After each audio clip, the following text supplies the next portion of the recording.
안녕하세요. 복덕방 토크의 복토크입니다.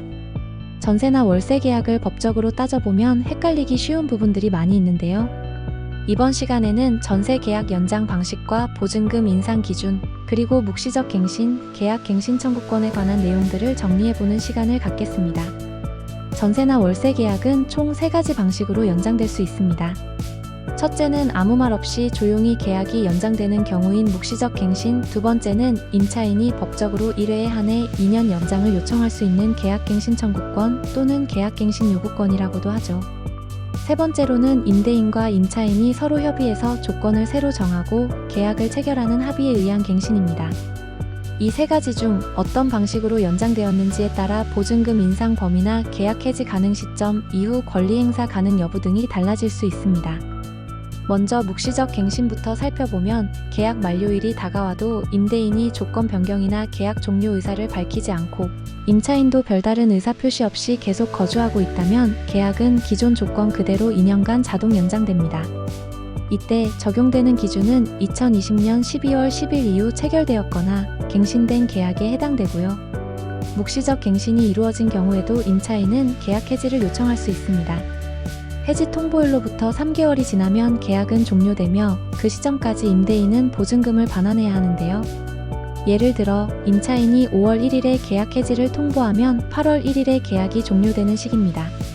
다만 계약 해지 통보 이후 퇴거일까지는 기존 조건에 따라 거주하며 임대료를 납부해야 합니다. 다음은 계약갱신 청구권입니다. 이 제도는 2020년 7월 31일부터 시행된 것으로 임차인이 한 번에 한해 기존 계약을 2년간 연장할 수 있도록 법적으로 보장된 권리입니다. 단순히 묵시적 갱신이 반복되었다고 해서 이 권리가 사라지는 것은 아닙니다. 만약 계약 조건이 동일하게 유지되고 계약서가 새로 작성되지 않았다면 계약 갱신 청구권은 여전히 행사할 수 있습니다. 그렇다면 계약 갱신 시 보증금이나 월세는 얼마나 인상할 수 있을까요? 계약 갱신 청구권이 행사된 경우에는 기존 금액의 5% 이내로만 인상이 가능합니다. 이는 법적으로 정해진 상한선입니다. 하지만 예외적으로 인상이 가능한 경우도 있습니다. 임차인이 자발적으로 5% 초과 인상에 동의한 경우에는 문제되지 않으며 현재 임대료가 주변 시세보다 현저히 낮다고 판단될 경우에는 주택임대차분쟁조정위원회를 통해 조정을 신청할 수 있습니다. 다만 결과는 확정되지 않고 별도의 절차를 거쳐야 한다는 점을 감안해야 합니다. 그리고 임차인이 계약갱신 청구권을 행사하지 않고 임대인과 합의로 계약을 연장한 경우에 이 계약은 청구권 행사로 간주되지 않으며 추후 임차인이 다시 계약갱신 청구권을 행사할 수 있는 여지가 남게 됩니다. 보증금이나 임대료를 인상하려면 시점도 중요합니다. 계약 만료 6개월 전부터 2개월 전 사이에 임차인에게 조건 변경 의사를 통보해야 하고요. 통보는 문자나 이메일, 내용 증명 등 기록이 남는 방식으로 전달하는 것이 좋습니다. 인상 금액과 적용 시기를 명확히 전달해야 하며 이미 인상한 지 1년이 지나지 않았다면 추가 인상은 할 수 없습니다. 마지막으로 계약서 특약사항에 대한 부분입니다. 실무에서는 계약서에 1년만 거주, 매년 시세에 따라 인상, 연체 시 짐 처분 가능 등의 특약이 기재되는 경우들이 있는데요.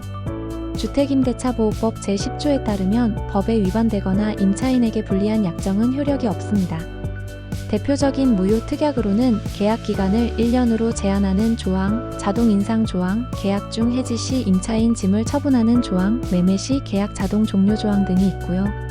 반면에 계약 기간 중 임대료를 올리지 않는다는 내용처럼 임차인에게 유리한 조항은 유효합니다. 주택임대차보호법은 계약 당사자 간 권리와 의무를 명확히 하고 분쟁을 줄이기 위한 법적 기준이 담긴 법입니다.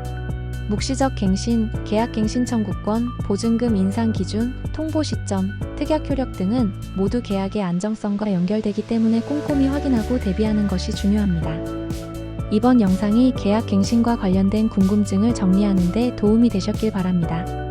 시청해주셔서 감사드리고요. 구독, 좋아요, 알림 설정 부탁드립니다.